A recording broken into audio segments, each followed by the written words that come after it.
অত্র জামে মসজিদের নির্দিষ্ট সময়ে আসার শ্রোতা মণ্ডলীগণ, ইসলাম দরদি ভাই সকল, সর্বপ্রথম সেই মহান সত্তা, সেই মহান জাতির, সেই মহান রব্বুল আলামিনের প্রশংসা করি, যিনি আমাদের সকলকে আল্লাহ তাআলার ঘরে নির্দিষ্ট সময়ে দুনিয়ার সমস্ত কাজ ফেলে রেখে আল্লাহ তাআলার সেই মহান দিনে, এই দিনই বৈঠকে যেখানে কোরআন এবং হাদিসের কথা আলোচনা করা হয়, সেই মহান জায়গায় আমাদের সকলকে একত্রিত হওয়ার তৌফিক দান করেছে। যে মহান আল্লাহ তাআলার দেওয়া হাজারো হাজারো নিয়ামত আমরা উপভোগ করে থাকি, সেই মহান আল্লাহ তাআলার একটিরও নিয়ামত আমরা প্রশংসা যদি করি, সেই প্রশংসা আমরা কখনোই শেষ করতে পারবো না। তাই আল্লাহ তাআলার এই অগণিত নিয়ামতের শুকরিয়া আদায় আমরা চিন্তাকে ভাষায় করব, সকলে বলে আলহামদুলিল্লাহ।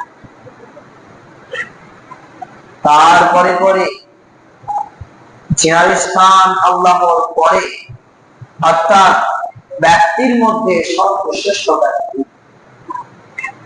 সমস্ত পৃথিবীর মানুষের মধ্যে সর্বোত্তম চরিত্রের যে মানুষ, জিনার প্রশংসাতে নেকি পাওয়া যায়, জিনাকে ভালোবেসে জীবন গড়ালে জান্নাত পাওয়া যায়, জিনার নামে দরুদ করলে কিয়ামতের দিনে শাফাআত পাওয়া যায়, জিনার নামে বেশি বেশি আজকের দিনে দরুদ পাঠ করলে খাস করে একটি পানি, সেই কাউসার নামক পানি পান করতে পারা যায়।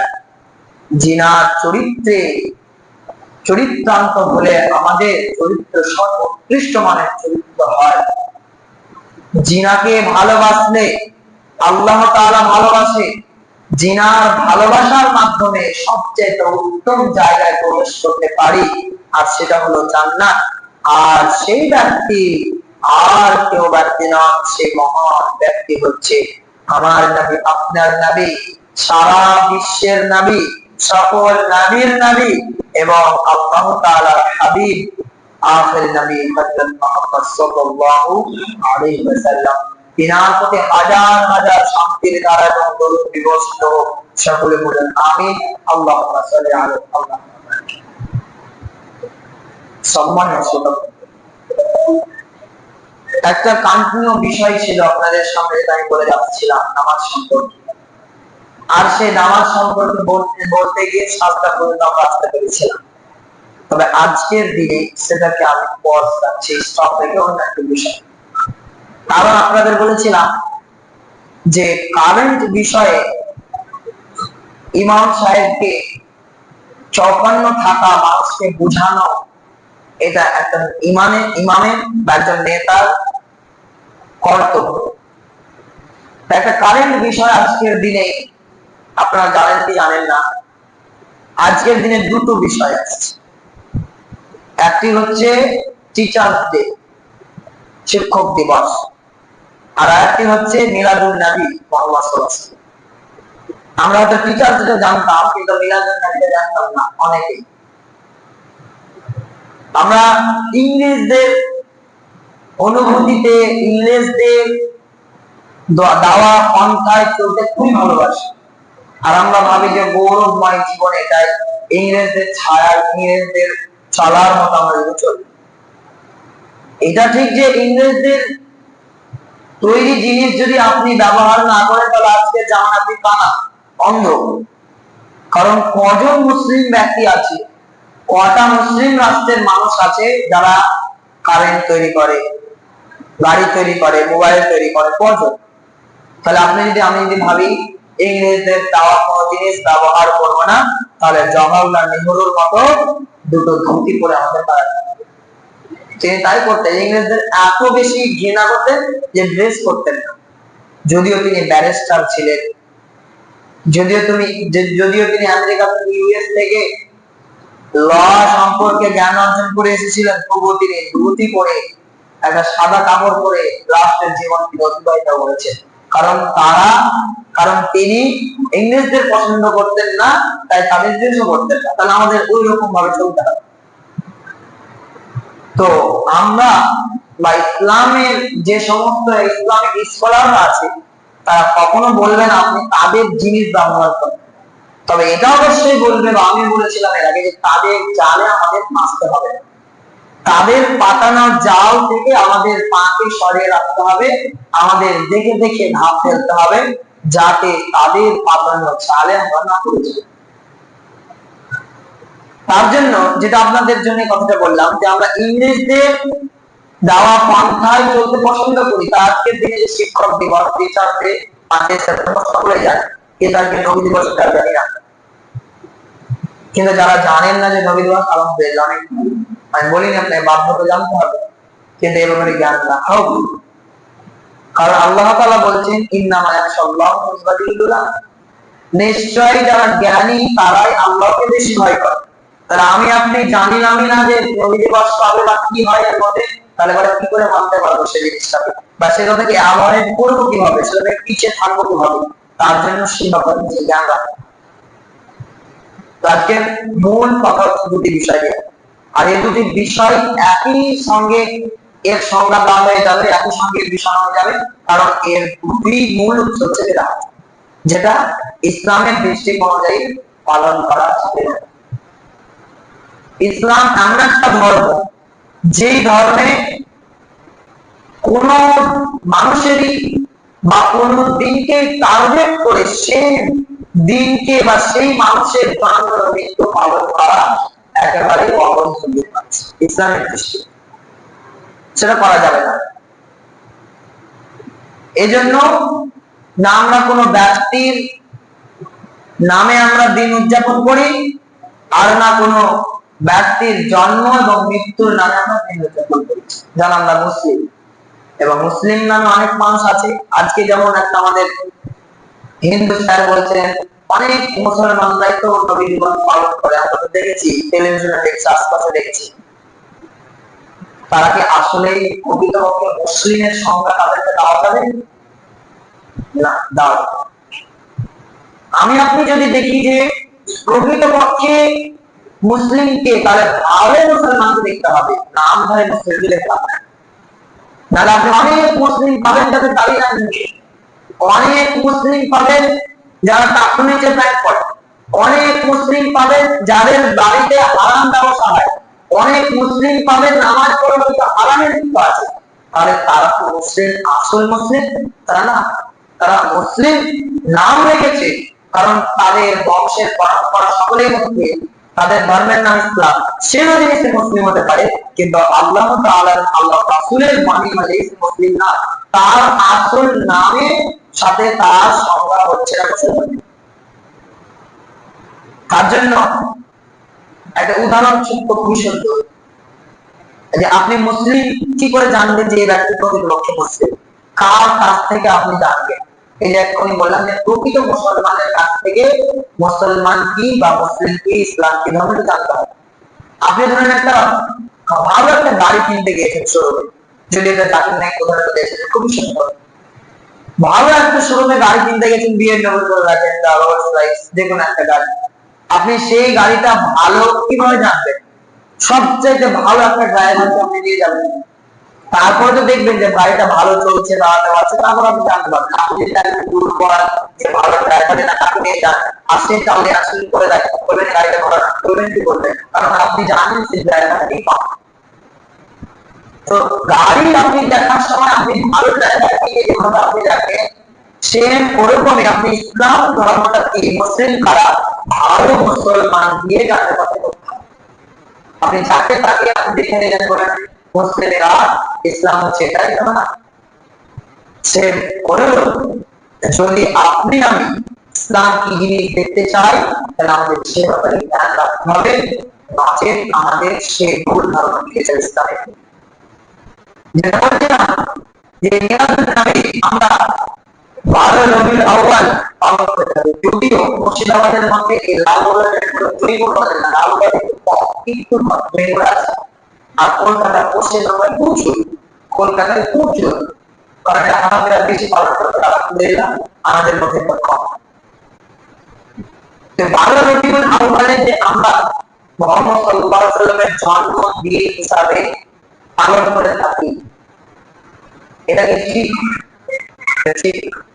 যদিও অনেক আলেমগণকে দেখতে পাবেন তারা বলবে যে আজকের দিনে নবী সাল্লাল্লাহু আলাইহি ওয়াসাল্লামের এই দিন উদযাপন অর্থাৎ মিলাদুন নবী, এই দিনটি উদযাপন করা সঠিক। কারণ এই দিনে মুহাম্মদ সাল্লাল্লাহু আলাইহি ওয়াসাল্লামের নামে অনেক গুণগান গাওয়া হয়, মুহাম্মদ সাল্লাল্লাহু আলাইহি ওয়াসাল্লামের ব্যাপারে মানুষকে জানানো হয়। এই জন্য এই দলে অংশগ্রহণ করা এবং এই অনুষ্ঠানে সকলকে উপস্থিত হওয়া একান্ত কর্তব্য। যদি আপনাদের এর আগে বলেছিলাম অনেকবার, যদি কোনো কাজ ভালো হয় আর সে ভালো কাজ যদি আল্লাহর রাসূলের কাজের সাথে মিল না হয়, তাহলে সেই কাজটি হয়ে যায় না। আপনাদের বলেছিলাম যে নামাজ পড়ার জন্য শর্ত কি? ড্রেস পোশাক পরিচ্ছন্ন লাগবে, জায়গা পরিচ্ছন্ন লাগবে, এবং যেখানে নাচবে সেটাও ঠিক লাগবে, আর আপনাকে পবিত্রতা অর্জন করতে হবে। আপনার সব কিছুই পবিত্র, সব কিছুই ঠিক, কিন্তু স্থানটা হয়ে গেছে কবরের উপর, মানে কবরের উপর আপনি শুধু নামাজ পড়ছেন, বাকি সব ঠিক আছে, তাহলে কি সেই নামাজটা নামাজ হবে? সে নামাজ কিন্তু নামাজ হবে না। কারণ আল্লাহর রাসূল স্পষ্ট বলে দিয়েছে যে তোমরা নামাজ পড়ো না কবরের উপরে, এবং কবরের উপরে বসো না। তাহলে আল্লাহর রাসূলের বিধানের সাথে এই কাজটির মিল হচ্ছে না। তাই এই কাজটি সঠিক, নামাজ পড়া সঠিক হলেও সেই স্থান যেহেতু সঠিক না, তার জন্য সেই কাজটিও সঠিক না।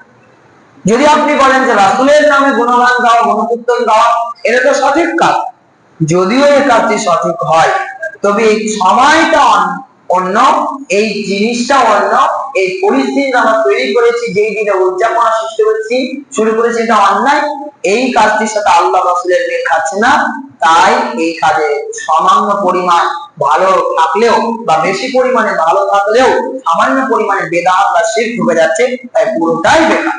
আপনি একবার কি দুধে যদি অল্প সামান্য পরিমাণে গোবর ফেলে দেন, তাহলে সেই দুধটা খাওয়ার আর যোগ্য থাকে না, অল্প পরিমাণে পড়েছে। এই জন্য যদি কোনো আমলের মধ্যে শিরক আর বেদাত ঢুকে যায়, তাহলে পুরো সম্পূর্ণ ভালো কাজটাও হয়ে গেল পুরোপুরি, মানে পুরোপুরি ধ্বংস, শেষ। এবার আসুন আজকের দিনে যে 12 রবিউল আউয়ালে আমরা নবী দিবস পালন করি, এটা কখনো সত্য? মুহাম্মদ সাল্লাল্লাহু আলাইহি ওয়াসাল্লামের জন্মের প্রায় 610 বছর, আবার কারো কারো মতে 606 বছর, এতদিন পরে এই দিনটিকে শুরু করেছে মানতে। মুজাফফর কুবরা নামক একজন ব্যক্তি, সে যখন ইসলামের শাসক হলেন, তখন তিনি এই প্রথাটি শুরু করেছেন।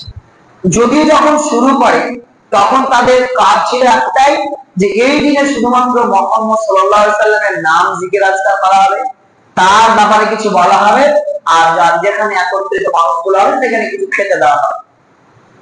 এটা যদিও তাদের উৎসর্গতা ছিল এরকম ভাবে, শুরুটা ছিল এরকম ভাবে, আর এটা বিশাল আকৃতি নিয়েছে। আপনি যদি এর আগে না দেখেন, আজকে গিয়ে দেখবেন যে কি হারে তারা আজকে পালন করা শুরু করছে। আমরা যখন ছাত্রাবাসে থাকতাম তখন দেখতাম কি না তাদের এই কলহ, এটা নিয়ে সারা রাত খাওয়া দাওয়া, তারপর জিলাপি বিতরণ করা, আর আজকের দিনে ডেক বাজিয়ে গান করা, এবং লজ্জার বিষয় নারীদের নিয়ে এসে অর্ধ পোশাক পরে তাদের সামনে তাদের মনোরঞ্জন করার জন্য ডান্স করা। এইটা হচ্ছে নবী দিবস। যদিও নবী দিবসের সামনের দিকটি একটু সঠিক ছোট না, কিন্তু আজকের বিদাতের মধ্যেও বিদাত, মানে একেবারে নিকৃষ্টতম কাজ। এই কাজ যে এতদিন পর হবে, আমরা যে দিবস পালন করছি নবী, এই নবী দিবসের দিন নবী সাল্লাল্লাহু আলাইহি ওয়াসাল্লাম এরকম ভাবে আনন্দ করে না। শুধু নবী না, সাহাবাদেরও জানা ছিল না, শুধু সাহাবারা তাবেঈনদেরও জানা ছিল না, আর তাবেঈনদেরও জানা ছিল না। প্রায় মুহাম্মদ সাল্লাল্লাহু আলাইহি ওয়াসাল্লামের মৃত্যুর 595 বা 600 বছর পরে শুরু হয়েছে। এর অস্তিত্ব কোথায় ছিল? আর যেটা আমরা ইবাদত হিসাবে পালন করছি, অনেক মানুষ বলেন যে এটা হচ্ছে বেদাত, কিন্তু বেদাত হাসানা, বেদাত হাসানা মানে কি? এটা করলে সব, না করলে কোনো নাই, করলে সব, আর সেখানে যদি যায় তাহলে তার জন্য কি হবে? ফজিলত পেয়েছে। এভাবে আমরা ফতোয়াকে চালু, এইরকম জিনিসগুলো আজ আমাদের জানতে হবে, ভাই বোনদের শেখাতে হবে। জানি না আমি আপনি ঠিক আছি, আমার আপনার ছেলে মেয়েগুলো বা তার ছেলে মেয়েগুলো কতটা সামনের দিনে আগিয়ে যাবে এরা আছে। তার জন্য কর্তব্য আপনাকে জানা, আপনার আমার ছেলে মেয়েদেরকে জানা, আপনার আমার সন্তানদেরকে দাওয়াত বেদাত কি জিনিস এবং শিরক কি জিনিস এই জিনিসকে জানা। আল্লাহ রাসূল বলেছেন স্পষ্ট ভাবে, মান আমালা আমিলান, যে ব্যক্তি কোন কাজ করবে লাইসা আলাইহি আমরুনা, আর সে কাজের জন্য আমরা হুকুম দিই, সেই ব্যক্তি সেই আমলগুলো সবশেষ, মানে সবচেয়ে নিকৃষ্ট, একেবারে শেষ, কোন আমলের কাজ আছে স্পষ্ট বুখারী এবং মুসলিম। যে ব্যক্তি এমন কোন কাজ করবে যে কাজে আমি হুকুম দিই, সেই কাজ করা এবং না করা তার জন্য সমান, আর সেই ব্যক্তি আমার মতো থাকে না। অন্যত্র অন্য হাদিসে বলেছে, মুহাম্মদ সাল্লাল্লাহু আলাইহি ওয়াসাল্লাম বলেছে, আমার যে ব্যক্তি আমার সুন্নাতকে মানে না, সেই ব্যক্তি আমার দলের মধ্যে না। তাহলে যে কিয়ামতের দিনে কোন নবী আল্লাহ তাআলাকে সুপারিশ করতে পারবেন না, মুহাম্মদ সাল্লাল্লাহু আলাইহি ওয়াসাল্লামকে সুপারিশ করবে, তাহলে মুহাম্মদ সাল্লাল্লাহু আলাইহি ওয়াসাল্লাম বলেছে যে এরা আমার দলের অন্তর্ভুক্ত পাবে না, তাহলে আমি আপনি কিভাবে আশা করে যাব আপনি উম্মতে মুহাম্মদ আর উম্মতে মুহাম্মাদি হয়ে আল্লাহ রাসূলের শাফাআতে জান্নাতে যেতে পারবে? কারণ এখানেই তো আল্লাহ রাসূল ডিভাইডেড করে দিয়েছে, আলাদা করে দিয়েছে। যেই ব্যক্তি বিদআত করবে, আমার হুকুম ব্যতীত অন্য কাজ করবে, তাহলে সে আমার রাস্তায় নাম দিবে না। এই জন্য অতি ভাইটাল একটি বিষয় কবিতা। এই জন্য আমি কঠোরভাবে এখান থেকে দূরে থাকবো, আপনাদের থাকতে হবে বিদআত কাজ জানাতে না। আপনি আপনার ভাইয়ের জন্য আপনি বিদআত কাজ করছেন, আপনি তার মুনাফিকি হয়ে, তাহলে আপনি তো গুনাহ অংশধারী হবেন।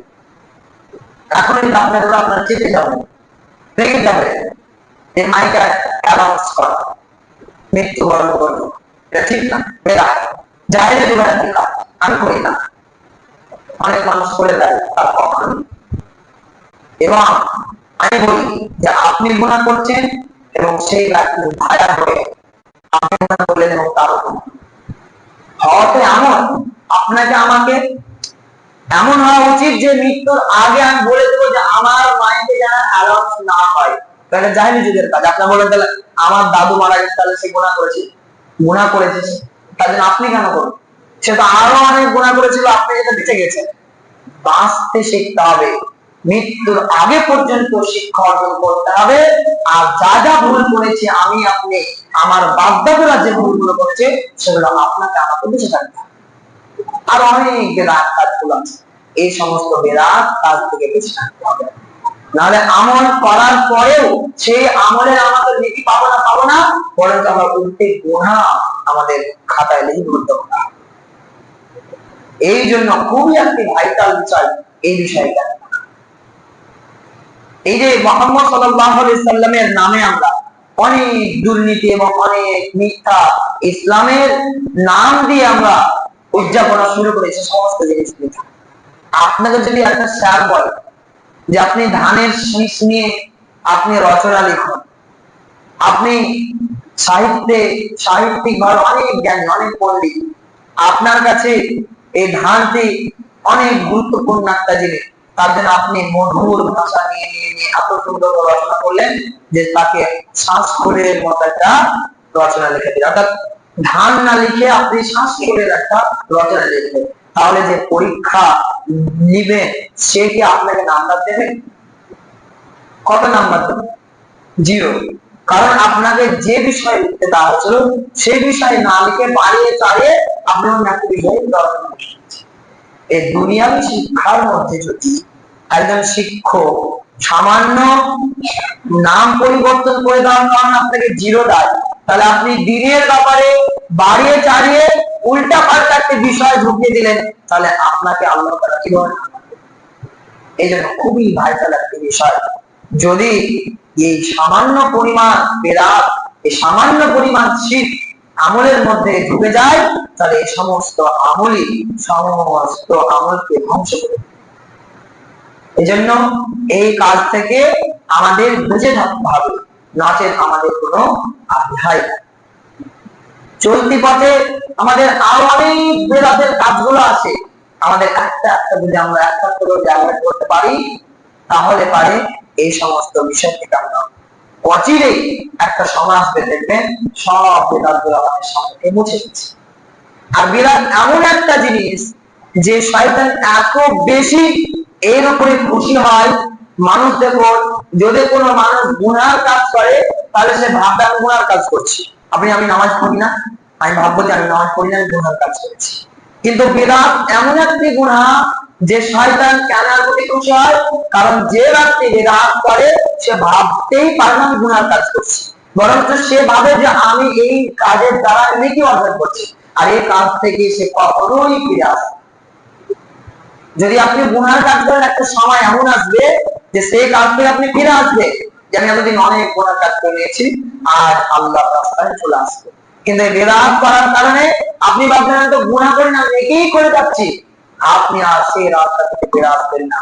অথচ আপনি হয়ে গেলেন কি, যে ব্যক্তি গুনাহ করে ফিরে এসেছিল তার থেকে আপনি খারাপ হয়ে গেলেন, কারণ আপনি ভুলে গেছেন, আপনি সেই অবস্থাতেই থেকে গেলেন, জাহেলি যুগে জামানার আমল গুলোই করতে চেয়ে গেলেন। এই জন্য এই সমস্ত কাজ থেকে অতীব তাড়াতাড়ি ফিরে আসতে হবে। এবং যেভাবে দুনিয়ার কাজের জন্য আমরা হাজার হাজার মানুষদেরকে জিজ্ঞাসাবাদ করে আমরা কোনো কাজ করার সময় পদক্ষেপ গ্রহণ করি, সেরকম ভাবে কোনো আমল যখন করতে যাব তখন ভালো ভালো আলেমদেরকে বাছাই আলেমদেরকে প্রশ্ন করে জিজ্ঞাসা করে আমরা সে কাজ করি, নাহলে কাজ করে যাব, এই কাজের পর আমরা সর্বশেষ করে আমল করব। আমাদের তার জন্য এখন থেকে এই বিষয়টাকে ভাবতে হবে, আর এই বিষয় থেকে আমাদের পিছিয়ে আসতে হবে। এই জন্য আজকের দিন অতীব গুরুত্বপূর্ণ মানুষের জন্য এই বিষয়গুলো জানা, কারণ আজকের দিনে দুটো বেদাত একসাথে জড়িত হয়েছে। আমাদের ছেলে মেয়েদেরকে এই ব্যাপারে আগ্রহ করাতে হবে, নেক্সট টাইম যেন এরকম ভুলগুলো না হয়। আর যখনই আপনি দেখবেন সমস্ত ভুল তারা করছে, তখন আপনি তাদের সাথে কড়া ভাবে তাদের সামনে আপনি সামনে আসবেন এবং সাথে সাথে তাদেরকে পবিত্র করা এবং সেই কাজ থেকে প্রত্যাবর্তন করার চেষ্টা করবেন। নচেৎ আপনার আমার বাবা হয়ে বৃথা, আপনার আমার সন্তানকে সন্তান রূপে পেয়েও বৃথা, এই সন্তান ফিতনা হিসাবে বের হবে। তার জন্য হাদিসে এসেছে যে সন্তান এক রকমের ফিতনা, এই ফিতনা থেকে আমাদের বেঁচে থাকতে হবে। এই সন্তান ফিতনা কিভাবে, এই সন্তানের মাধ্যমে আপনার গুনাহ হয়ে যাবে, এই জন্য আপনাকে সন্তানকে সুসন্তান হিসাবে গ্রহণ করতে হবে, সুসন্তান হিসাবে তৈরি করতে হবে। আর সুসন্তান পাওয়ার জন্য আমরা অনেক চেষ্টা করি, এখানে ওখানে এই প্রতিষ্ঠানে পাঠানো, কিন্তু আমি আপনি পরিবর্তন করি না। আমার আপনার সন্তান আসার পূর্বে আমরা যখন সহবাস করেছিলাম, সেই সময় যে আল্লাহ রাসূল দোয়া শিখিয়ে দিয়েছে, এই দোয়াটা পড়ে সহবাস করতে হবে। এই সমস্ত বিষয় আমরা কথা বলি না, কারণ লজ্জা বোধ হয়। কিন্তু এই বিষয়ে আমি বলি, একজন দাম্পত্য জীবন শুরু করার আগে সমস্ত বিষয়গুলো জানা উচিত। তাকে বাসর ঘরের প্রথমে এন্ট্রি করার সময় তার যে সুন্নাতগুলো আছে সেগুলো কি, সহবাসের আগে দোয়া আছে সেই দোয়াগুলো কি, তবেই তো আপনি সুসন্তান পাবেন। আপনি যখন একটা বিল্ডিং তৈরি করবেন, প্রথম থেকেই যদি আপনি সেই বিল্ডিং এর নিরাপত্তা সঠিকভাবে না করেন, আর লাস্ট ফিনিশিং এ গিয়ে আপনি যখন যত রকমের ভালো ভালো যে এই কাজগুলো করতে থাকেন, তাহলে নিশ্চয়ই তো আপনার খারাপ হয়ে গেছে, তাহলে তো সেই বিল্ডিং আর লাস্টিং বেশি দিন করছে না। তবে তখনই একটা সুন্দর পরিকাঠামো আপনার শুরু হবে, যখন প্রথম থেকে আপনি শেষ পর্যন্ত তাকে সঠিক থাকবেন। আপনি বয়স্ক হয়ে যাওয়ার পর বলবেন আমার ছেলে আমাকে ডাকে না, আমার ছেলে আমাকে খেতে দেয় না, কিন্তু আপনি যখন যুবক ছিলেন, আপনার যখন শরীর ঠিক ছিল, আপনার যখন সন্তান হয়, তার আগে আপনার সন্তানের জন্য আপনি কি করেছিলেন, আপনার পিতার জন্য আপনি কি করেছিলেন? যদিও ব্যতিক্রম এরকম হয়, আপনি আপনার পিতাকে অনেক ভালোবেসেছেন, আপনি আপনার সন্তানকে পরিপূর্ণভাবে শিক্ষা দিয়েছেন, তবে এসে দেখছেন যে বেয়ারা ছেলে হয়ে গেছে, হয়তো বন্ধুদের কারণে, বা প্রতিবেশীর কারণে বা এই যে প্রাকৃতিক কারণে মানুষ গ্রামের মানুষের কারণে এরকম হয়, কিন্তু ব্যতিক্রম এটা। প্রথম কারণ হচ্ছে আমি আপনি। বাবা শান্তি